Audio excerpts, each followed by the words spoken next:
Rabbi shrah li sadri wa yassir li amri wahlul 'uqdatam min lisani yafqahu qawli, amma ba'du. Syukur kepada Allah Subhanahu wa taala kerana pada malam ini kita dapat sama-sama berkumpul di surau kita untuk kita sambung pengajian dan perkongsian kita yang telah lalu daripada Kitabut Taharah bab al-wudu, ya. Kitab bersuci dalam bab wudu, di mana kita telah berkongsi banyak perkara. Dan sesi yang lalu kita belajar atau berkongsi tentang nawaqid al-wudu, perkara-perkara yang membatalkan wudu. Setelah kita berbincang sejak awal dulu definisi wudu, hukum wudu, rukun wudu, sunat-sunat wudu, perkara yang makruh ketika berwudu, dan diakhiri dengan perkara yang membatalkan wudu, mubtilatul wudu, perkara yang membatal wudu, ya. Atau juga disebut sebagai nawaqidul wudu, perkara yang merosakkan atau menghancurkan wudu. Sama saja, ya. Kadang-kadang disebut mubtilatul wudu, perkara yang membatalkan wudu, kadang-kadang disebut sebagai nawaqidul wudu, perkara yang merosakkan atau menghancurkan wudu, dan kadang-kadang juga disebut sebagai mufsidatul wudu. Sama saja, istilah saja berbeza.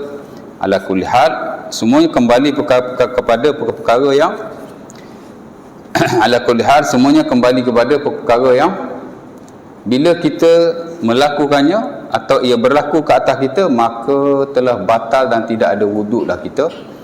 Dan untuk melakukan ibadah-ibadah tertentu, kita wajib berwuduk kembali. Itulah maksudnya, ya. Nak letak istilah apa pun tak kisah, tapi maksudnya begitu.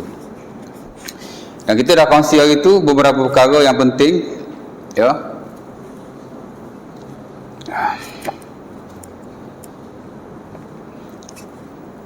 Di mana saya notakan di situ ada 1, 2, 3, 4, 5, 6, 7. Ya. Pertama ialah keluar sesuatu daripada kubul dan dubur. Khuruju syai'in minal kubuli wad duburi. Keluar sesuatu daripada kubul, kemaluan yang di hadapan, ataupun dubur, kemaluan yang di belakang. Atau juga sebagai ulama memanggil sebagai al-khariju minas sabilain, keluar sesuatu daripada dua jalan, something that come out from two ways. Sama saja, ya. Dua jalan tu maksud kubur dengan dubur lah, ya. Ada ulama kata keluar sesuatu daripada dua jalan, macam berlapik sikit lah. Ada sebahagiannya very straightforward, keluar sesuatu daripada kubur dan dubur, ya. Yang mana ia merujuk kepada berak, kencing, kentut, mazi, wadi. Fahadha yang kudul wudu ijma'an. Kata Al-Imam Ibn Qudamah, hak ni batal wudu secara ijma', secara sepakat, tidak ada khilaf. Apa dia? Berak, kencing, kentut, mazi dan wadi, ya. Sepakat, ya. Dan sebagian ulama memanggil ini sebagai al-mu'tad. Umpama Al-Imam Ibn Qudamah Al-Maqdisi kata ini ada perkara yang biasanya keluar, benda yang familiar, asyik duk keluar je, kan. Adapun perkara-perkara yang tidak mu'tad, maka ulama berselisih pendapat tentangnya. Yang tak mu'tad ni, saya dah bagi contoh dulu, macam kita makan biji durian, keluar biji durian, ya. Tahi tak keluar, yang keluar biji durian. Makan biji rambutan, keluar biji rambutan. Nah, ini tidak mu'tad. Boleh berlaku once a while jika kita memakannya, ya. Telan shilling, keluar shilling, ya. Batal di sisi majoriti, namun sebagian mengatakan tidak membatalkan wudu, ya. Tapi majoriti kata batal lah, termasuk yang standard dalam mazhab Syafi'i, ya. Kalau keluar tahi, sekali dengan tahi, biji rambutan pun keluar, najis pun keluar, memang batal lah. Ini kalau semata-mata biji rambutan, ya, batal juga. Pertama, kerana ia keluar daripada dua jalan. Yang kedua, kerana ada sisa-sisa najis kepadanya. Walaupun kita tengok macam tak ada najis, kalau kita ambil cium, mesti bau najis, sebab dia lalu di kawasan yang bernajis, ya. Jadi yang membatalkan itu ada pendapat yang disokong oleh ramai ulama lah, masuk yang standard dalam mazhab Syafi'i. dikecualikan daripada perkara yang keluar daripada dua jalan ini ialah al-mani. Umpama kata Imam Nawawi rahimahullah, mani dia tidak membatalkan wudu, ataupun kita tak panggil batal wudu kerana ia mewajibkan mandi. Ya. Sebab itu para ulama mengecualikan mani berbanding yang lain. Lagi pula kerana mani ni adalah suci di sisi majoriti. Dan isteri Nabi umpama Aisyah radhiyallahu taala anha dalam Sahih Bukhari dan Muslim, beliau tidak membasuhnya. Ada riwayat dia basuh, ada riwayat dia tak basuh, dia tanya-tanya saja. Sebab itu majoriti ulama kata air mani tidak najis. Ya. Berbeza hak tadi tu. Berak, kencing najis. Ya. Mazi, madi najis. Kentut je tak najis. Sebab kentut ni angin. Macam mana nak najis? Walaupun bau busuk macam mana pun, ia bukan najis. Dan tak wajib kita membasuh tubuh kita, kan? Dan tak sunat pun. Dan kalau kita buat, dia boleh jadi makruh ataupun sebagai ulama kata bid'ah. Pasal apa? Pasal kita menyusah-nyusahkan diri. Kecuali kalau kita kentut rasa macam tercirit, itu lain lah. Ya. Ini asal kentut je nak pergi basuh, buat apa? Tak payah basuh kan. Dan tak ada orang buat pun. Kalau ada orang buat tu, maybe dia something wrong somewhere lah. Ya. Baik. Yang kedua ialah gila atau hilang akal. Dan termasuk dalam gila atau hilang akal ini ialah pingsan, koma, yang disebut sebagai al-mughma alaih, sama juga. Ya. Al-junun, al-ighma, as-sukr ataupun as-sakr. Gila, pingsan atau koma dan mabuk. Ini pun sama. Yang qudul wudu'a ijma'an, batal wudu secara ijma'. Ya. Dan sama juga kalau kita memakan ubat atau sesuatu perkara yang memabukkan hingga kita hilang akal atau pingsan pun sama. Sama ada ia disengajakan, sama ada ia tidak disengajakan, sama ada ia sikit, sama ada ia banyak. Kalau gila, kalau pingsan, kalau mabuk, maka yabtulul wudu ijma'an, batal wudu secara ijma'. Ya. Kerana ia dalam konteks hilang akal. Dan ini disebut oleh al-Imam Ibnu Al-Munzir rahimahullah dalam buku ijma'nya. Ajma'u ala anna khurujal ghaid minad dubur wal baul minaz zakar wa kadzalikal mar'ah wa khurujur rih minad dubur wa zawalul aqli ala ayyi wajhin zala aqluhu kullu dhalika yanqudul wudu kullu dhalika kullu wahid min dhalika yanqudul wudu kullu wahid min dhalika ahdasun tanqudul wudu. Macam mana dia kata? Kullu wahid min dhalika kullu dhalika ahdasun yanqud kullu wahid minha at-taharah wa yujibul wudu. Betul. Kata Ibnu Munzir, telah ijma' dan sepakatlah para ulama, keluar tahi daripada dubur, keluar air kencing daripada kubul, keluar kentut dan hilang akal. Ya. Semua itu adalah perkara yang membatalkan wudu atau membatalkan. Semua perkara itu adalah hadas yang membatalkan taharah dan mewajibkan wudu. Maksudnya batal wudu lah. Ya. Jadi ijma' lah sepakat. Ya. Jadi no kompromi lah, berak, kencing apa semua tu, termasuk gila dan hilang akal seumpama ini, batas secara ijma'. Ya. Adapun hak bawah tu ijma' juga kalau murtad, sama juga. Kalau murtad batal wudunya kerana dia telah keluar daripada Islam. Habis ya. Ya. Dan ni Allah Subhanahu wa taala sebut dalam surah Az-Zumar ayat ke-65, walaqad uhaya ilaika wa ilal ladzina min qablika la in asyrakta la yahbatanna 'amalu. Telah diwahyukan kepada kamu dan orang-orang sebelum daripada kamu, ya, di kalangan para anbiya dan umat terdahulu. Jika kamu syirik kepada Allah atau kufur kepadanya, maka telah habislah amalanmu. Maka di atas ayat berkenaan para ulama mengistinbatkan bagi orang yang murtad telah batalah wudunya. Bukan iman saja batal, ibadah pun batal juga. Murtad ya? Jadi sepakat para ulama.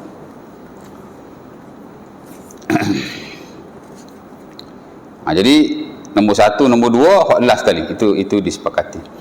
Lain pada itu sebenarnya tidak disepakati oleh para ulama, masing-masing ada pendapat dan perspektif masing-masing. Ada sebahagian mazhab dan aliran menerimanya sebagai perkara yang membatalkan solat dan sebahagian tidak menerimanya. Ya. Ada hujah dan sandaran masing-masing. Pertama, tidur. Ya. Tidur ni kalau diikutkan antara perbahasan yang banyak dan panjang lebar juga oleh para fuqaha dalam buku-buku fiqh mereka, orientasi mazhab. Kerana para sahabat sendiri masing-masing ada pegangan dan amalan masing-masing. Ada sebahagian sahabat kata tidur ni tak batal langsung wudu. Ada sebahagian kata tidur saja batal wudu. As long as tidur lah. Dan ada sebahagian pula membeza-bezakan. Tidur terlentang lah, tidur sujud lah, macam-macam kan. Ala kulli hal, majoriti ulama' beberapa bahawa tidur membatalkan solat ya. Jika ia tidur dengan tidur yang benar-benar tidur, yang disebut sebagai naum mustaghriq, tidur betul-betul tidur lah. Kerana Nabi SAW menyebut dalam banyak hadis ya. Antaranya hadis Abi Daud daripada Ali bin Abi Talib, Wuka'un naum as-sah faman nama faliyatawadda. Tutupan tubuh ialah tidur. Maka jika kamu tidur, hendaklah kamu berwudu. Ya, masuk kalau kita tidur, kita tak tahu apa yang berlaku. Betul tak? Sebab itu kata ulama kita, umpama Imam Ibn Taymiyah rahimahullah, bila kita tidur, dia bukan membatalkan hadas, tapi mazanul hadas. Boleh jadi hadas kita batal. Sebab bila kita tidur, kita tak tahu apa benda kan. Kita tak aware, kentut ke tak kentut ke. Ya.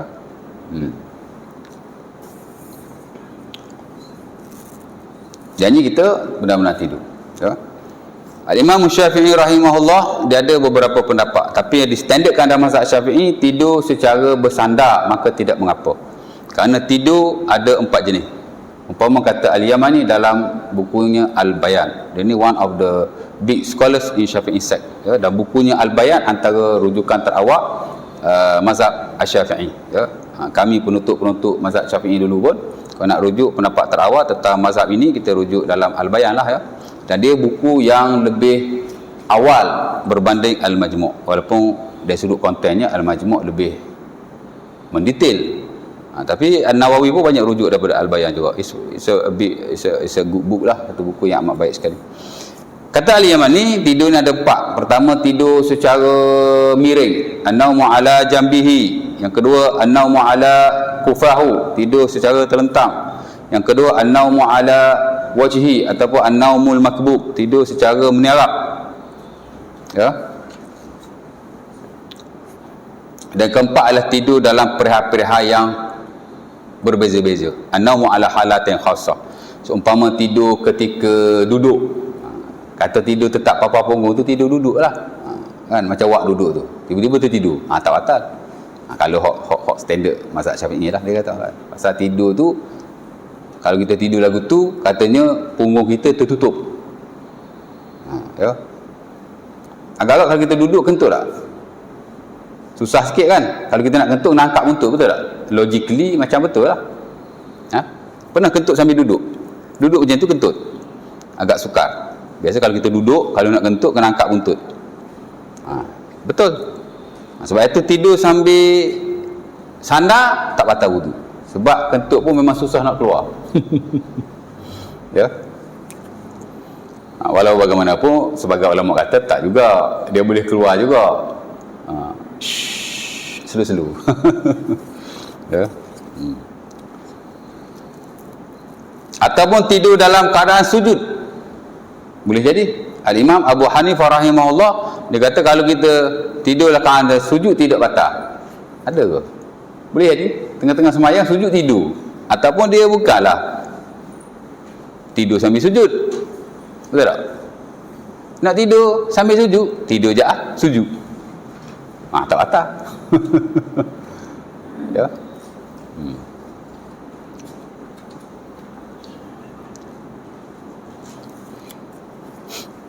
Jadi tidur-tidur seumpama itu semuanya membatalkan wuduk, kata al-Yamani, melainkan tidur dalam keadaan bersandar. An-naumu ala hayatil mutamakkin maq'aduhu minal ard.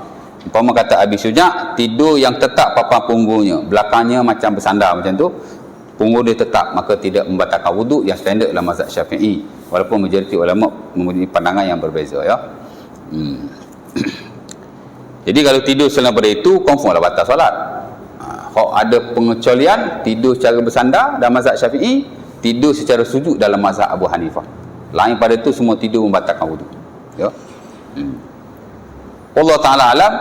Ala kulli hal, antara pendapat yang dipilih oleh ulama-ulama kontemporer termasuk fatwa-fatwa semasa ialah semua tidur membatalkan wuduk walaupun secara bersandar. Kerana tidur-tidur ni ia adalah perkara yang boleh membawa kepada hadas, mazanul hadas, ya. Walau bagaimanapun kalau tuan-tuan tidur bersandar, tuan-tuan tak nak wuduk, dia is okey, ya, kerana tuan-tuan berpegang dengan amalan yang standard dalam mazhab Syafi'i, ya. Tapi kalau nak ambil wuduk, amat-amat digalakkan. Tak wajib, tapi kalau ambil wuduk lebih baik, ya. Tapi kalau ikut majoriti yang lain, dia tetap mewajibkan. Saya personally asal tidur saja, saya akan berwuduk, ya. Tak kira tidur macam mana, tapi jarang kita tidur bersandar ni, kan? Jarang kan? Ada tidur bersandar? Jarang lah. Tertidur ada, kalau tidur saja-saja saya tak ada, ya. Jadi dia more on theoretical lah, ya. Tak ada lah praktikal sangat pun bab tidur ni, ya. Biasa kalau kita tidur, kita akan berwuduk, insya-Allah taala. Baik.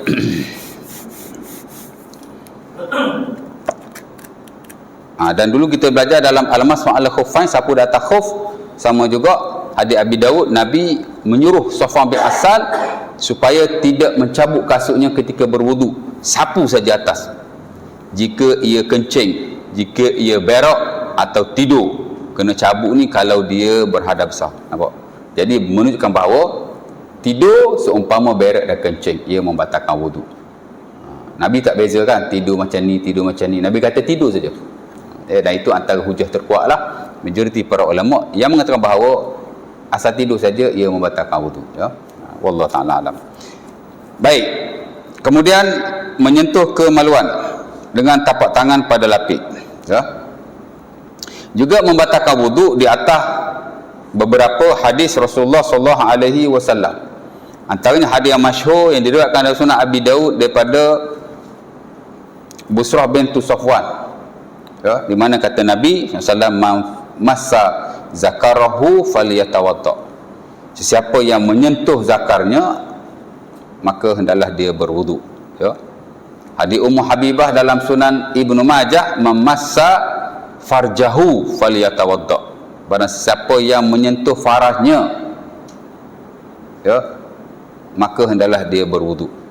Al-Imam Syafi'i rahimahullah, fatwa dia yang lama, sentuh kemaluan depan saja membatalkan wuduk, kerana beliau berpegang dengan hadis Abi Hurairah yang mula-mula tadi, siapa-siapa yang menyentuh zakarnya maka dia berwuduk, dia pegang tu. Tapi fatwa Al-Imam Syafi'i rahimahullah yang baru, dia kata sentuh depan belakang dua-dua membatalkan wuduk. Fatwa lama dia kata belakang tak batal, kita sentuh dua tak batal, depan saja batal, laki baik perempuan baik. Tapi kalau fatwa dia yang baru, dan itu yang distandardkan dalam mazhab Syafi'i, sentuh depan ke sentuh belakang ke, kedua-duanya batal, kerana beliau sesi terakhir dalam kehidupannya ketika beliau berada di Mesir, dia lebih berpegang dengan hadis yang kedua tadi. Itulah hadis yang diriwayatkan oleh isteri Nabi Ummu Habibah radhiyallahu taala anha, di mana kata Nabi, siapa-siapa yang menyentuh farasnya, kata Imam Syafi'i rahimahullah, farah-farah ni masuk lubang yang terbuka depan belakang. Farah ni bukan hanya merujuk kepada kemaluan wanita, tapi secara bahasanya farah ni maksud lubang. Jadi asal ada lubang depan belakang, Imam Syafi'i kata kedua-dua membatalkannya, ya. Dan itu sebenarnya adalah pendapat majoriti para ulama, ya. Sentuh kemaluan membatalkan wudu, depan baik, belakang baik, ya.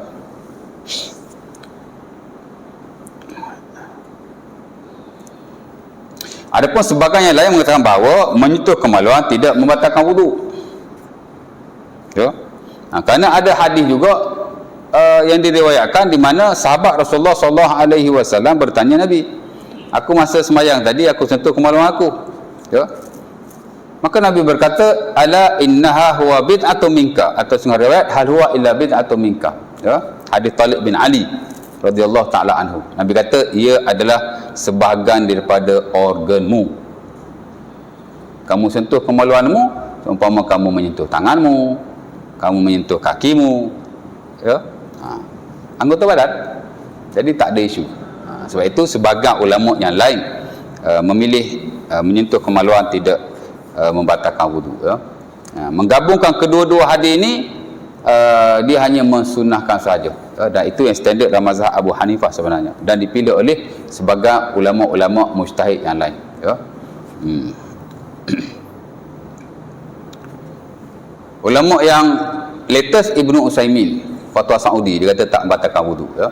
Kerana dia menggabungkan kedua-duanya, hadis Talib bin Ali, hadis Busrah bintu Safwan dan Abi Hurairah serta Ibnu Majah. Dia gabung. Dia kata pendapat yang kuat ialah tidak membatalkan wudu, ya. Sunnah saja tapi tidak wajib.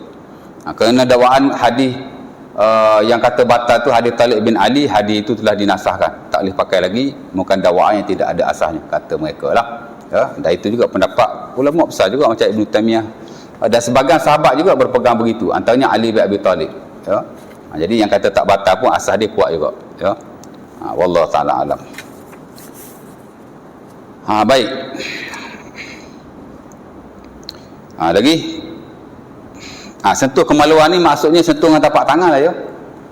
Kalau sentuh belakang tangan tak apa, sentuh dengan celah-celah tangan tak apa, ni pistol, sentuh gitu tak apa, dia betul-betul tapak tangan, ya. Sebab itu peristilahan yang digunakan oleh para ulama dalam buku fiqh mereka khusus dan spesialis dalam mazhab Syafi'i ialah masul farji bi batinil kaffi, menyentuh kemaluan dengan batin tapak tangan. Mana inilah, ya. Tepi atas tak ada apa, ya. Atau juga menyentuh dengan anggota-anggota yang lain.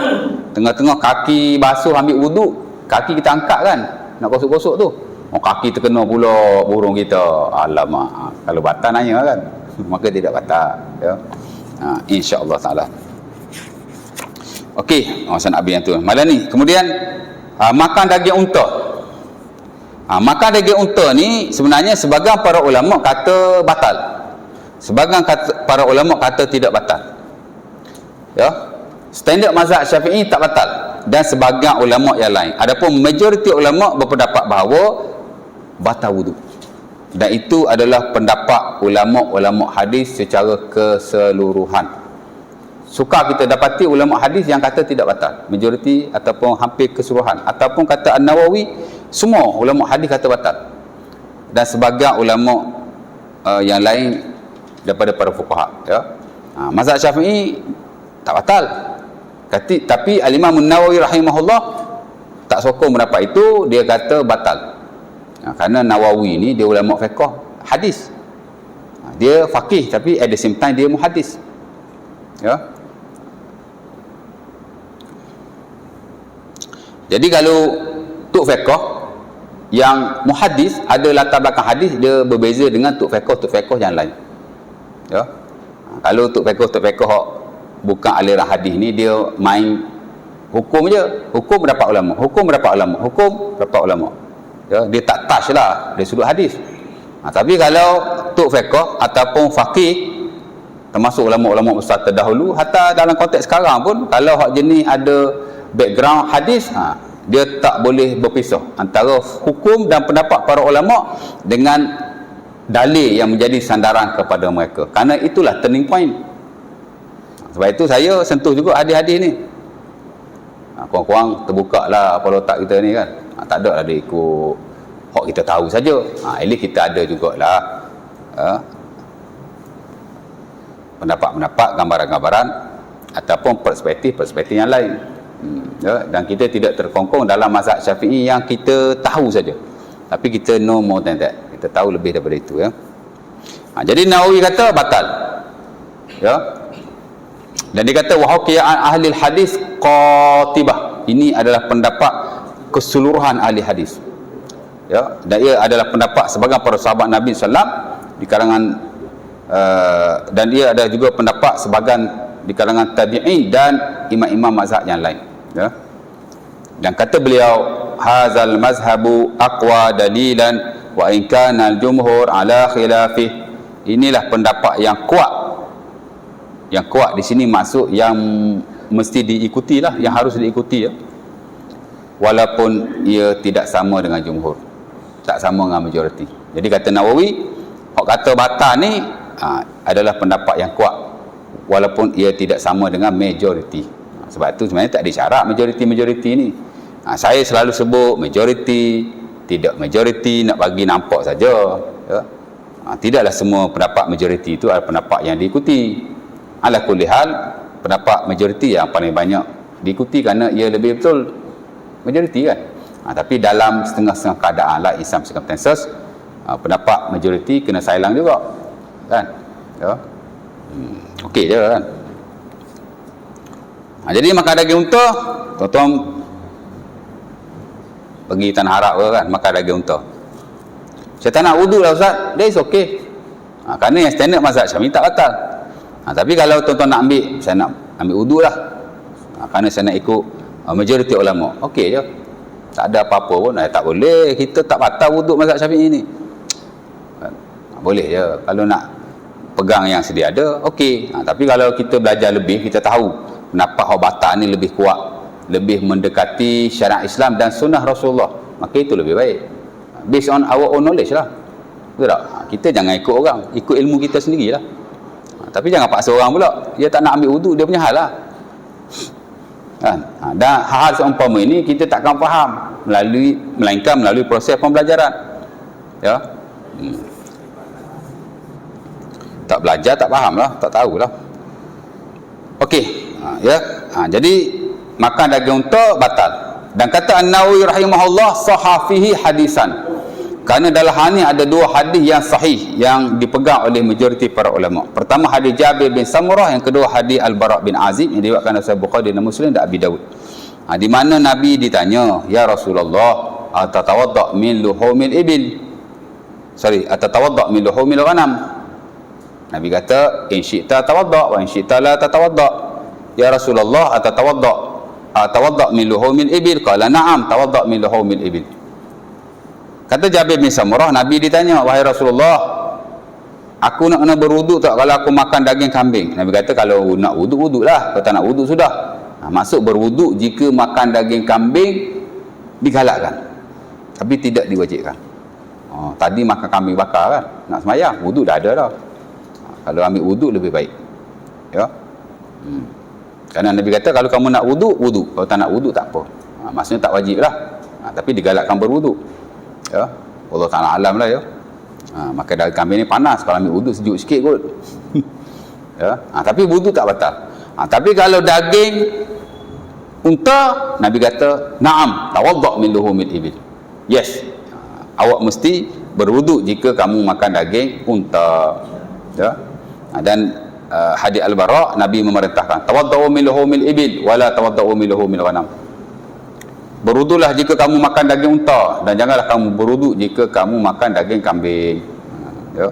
Tapi yang kata tak batal tersebut ada sandarannya, walaupun tidak sekuat yang membatalkan ya.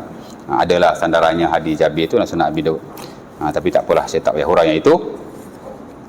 Okey, kemudian jima' ya. Sebagai ulama kata jima' atau keluar mani dalam konteks yang sama membatalkan wuduk ya. Dan sebagai yang lain kata ia tidak membatalkan wuduk, ia hanya mewajibkan mandi wajib saja. Kita tak kata batal wuduk, kita kata mandi wajib. Kerana mandi wajib ni dia lebih besar daripada wuduk, dia sudah merangkumi ya. Kalau kita kata keluar mani mewajibkan wuduk atau membatalkan wuduk, jadi dia tak nampak mandi wajib tu. Kita kata keluar mani mewajibkan mandi wajib, dia sudah merangkumi. Walaupun kita tak batal wuduk, tapi tak boleh nak semayang juga, betul tak? Tak boleh nak baca Quran juga, kerana mandi wajib lebih besar, dia sudah merangkumi ya. Okey, kemudian apa lagi? Saya tidak masukkan di sini menyentuh isteri, saya tak masukkan lah ya. Kerana buku ni saya boleh je kalau nak masukkan, tapi saya tak masukkan ya. Sebenarnya yang standard dalam mazhab Syafi'i menyentuh wanita yang tidak mahram, bukan hanya isteri kan. Selain isteri pun, kalau wanita yang bukan mahram tersentuh kulit, sama ada sengaja atau tidak sengaja, maka ia membatalkan solat, maka ia membatalkan wuduk ya. Berbeza dengan majoriti para ulama, Hambali baik, Hanafi baik, Maliki baik, dan ulama-ulama secara individu yang lain. Majoriti berpegang bahawa menyentuh perempuan mahram ke tak mahram ke tidak membatalkan wuduk sama sekali, ya. Ayat Quran surah Al-Maidah tu, Al-Maidah ke? Bukan. Surah apa ya? Allah Taala kata aula mastumun nisa, jika kamu menyentuh isteri. Di situ sebagian ahli tafsir mentafsirkan menyentuh di situ ialah berjima. Kerana dalam Quran selain daripada ayat ini ada ayat-ayat yang lain yang Allah Taala sebut sentuh merujuk kepada jima, bukan sentuh saja-saja. Dan itu lebih menepati pentafsiran sebenarnya, ya. Ya ayyuhalladzina amanu idza talaqtumun nisa min qabli an tamassuhunna, ya. Wahai orang-orang yang beriman, jika kamu menceraikan wanita sebelum kamu menyentuhnya. Apa maksud sentuh di situ? Lima, ya. Fama lakum alaihinna min iddatin ta'tadunaha, maka Allah Taala kata tidak ada iddah bagi mereka untuk mereka mengambil iddah padanya. Mana perempuan kita kahwin tak jimat lagi, first time tak buat lagi, cuh tak? Ada je orang pagi kahwin tengah hari cerai, ada kan? Ada kan? Tak ada iddah. Pagi dia kahwin, tengah hari diceraikan. Petang tu perempuan tu boleh terus kahwin dengan mana-mana lelaki yang dia mahu. That is no iddah untuk perempuan seumpama ini. Tapi poin dia, Allah Taala kata min qabli an tamassuhunna, before you touch her. Apa maksud touch di situ? Limaklah. Ada lagi ayat-ayat yang lain, ya. Sementara dalam hadis-hadis Nabi SAW memang ada riwayat-riwayat yang Nabi menyentuh isteri kemudian Nabi pergi solat. Nabi cium lagi ada, ya. Hadis Aisyah dalam Sunan Abi Daud, qabala Nabi ba'da nisa'i summa kharaja ila salat wa lam yatawadda. Nabi menyentuh isterinya, Nabi mencium isterinya kemudian Nabi pergi solat dan dia tidak berwuduk, ya. Adalah lagi nanah yang lain. Sebab itu Qardawi dalam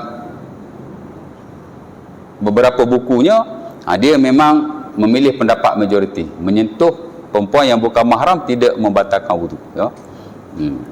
Dan saya ingat orang yang belajar fiqh secara detail, of course lah kalau yang belajar di peringkat tinggi tu kan, saya nak kata confirm tak lah, confirm mereka, saya rasa mereka akan pilih pendapat yang kata tak batal lah, ya. Saya personally memang tak batal, ya, kalau menyentuh isteri atau seumpama. Tapi tak apalah, tuan-tuan beramalah yang tuan-tuan tahu, ya. Menyentuh isteri membatalkan wuduk sebagaimana yang standard dalam mazhab Syafi'i, ya. Baik. Lagi satu, dia menafikan kemaslahatan perkahwinan. Tuan-tuan kalau ada wuduk, isi mai dekat pun marah. Jangan datanglah, saya nak pergi surau ni. Betul tak? Laki kalau ada wuduk je, isteri tak boleh sentuh. Habis tu kalau sentuh kan kena ambil wuduk balik, ya tak? Nabi ada 12 atau 11 orang isteri, ya, dan Nabi jadi Nabi 23 years. Tapi tak ada riwayat Nabi berwuduk setelah menyentuh isterinya. Kalau sentuh isteri ni batal wuduk, mesti ada hadisnya, confirm. 23 tahun jadi Nabi, isteri sampai 11. Ya, ada riwayat Nabi sentuh isteri, Nabi pergi semayang. Itu ada lah kan. Jadi sebenarnya pendapat yang kata batal ni tak kuat. That's why dia tidak majoriti, ya. Tapi tak apalah, ya. Okey, baik. Habislah bab batal wuduk. Itu je lah, ya.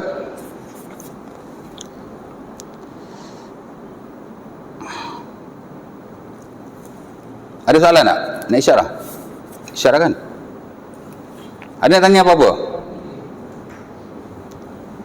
Ada nak tanya? Ya, tanyalah, nanti saya masuk tajuk baru kan, panjang pula. Kalau mabuk tak hilang akal. Mabuk tetapi tak hilang akal. Mabuk tak hilang akal? Tak batal. Bismillah. Mabuk ni dia mesti mabuk yang betul-betul mabuk, macam orang minum arak tu. They cannot think very well. Dia macam dah close dia punya akal tu. Tak tahulah, saya pun tak pernah experience mabuk ni. Tak tahu macam mana. Tapi mabuk yang membatalkan wuduk ni ialah mabuk yang dia tak boleh thinking wisely. Bukan makna dia pengsan. Kalau tak ada akal langsung pengsan. Dia tak pengsan, tapi dia tak boleh thinking wisely. Macam orang mabuk arak lah. Macam mana mabuk arak? Macam tu lah. Saya tak boleh nak explain lebih-lebih. Saya pun tak ada pengalaman. Tapi yang disebut oleh para fuqaha ialah mabuk-mabuk yang macam mabuk arak tu. Dia tak boleh, la yastaqimu aqluhu, tidak lurus akalnya. Macam mana pun saya pun tak tahu. Bismillah. Ya. Tapi kalau mabuk naik bas, mabuk naik bas mabuk sakit kepala, pening, itu tak ada apa. Ini mabuk yang boleh menyebabkan fikir dia tak normal. Otak dia tu dah tak normal, macam orang mabuk arak lah tuan. Ya. Tuan-tuan pernah nyembang orang mabuk minum arak ni? Dia boleh bercakap, dia boleh sembang, tapi otak dia dah tak betul. Ya. Macam zaman Nabi lah, orang minum arak, dia boleh solat, tapi dia kadang-kadang baca salah. Qul ya ayyuhal kafirun. Patutnya la a'budu ma ta'budun, dia tak baca la tu. A'budu ma ta'budun, I worship what you worship. Terbalik ya. Patut la a'budu ma ta'budun. Qul ya ayyuhal kafirun la a'budu ma ta'budun. Kan? We do not worship what you worship. Tapi dia buang la tu. We worship what you worship. Itu arak diharamkan. Pengkat awal arak tak diharamkan.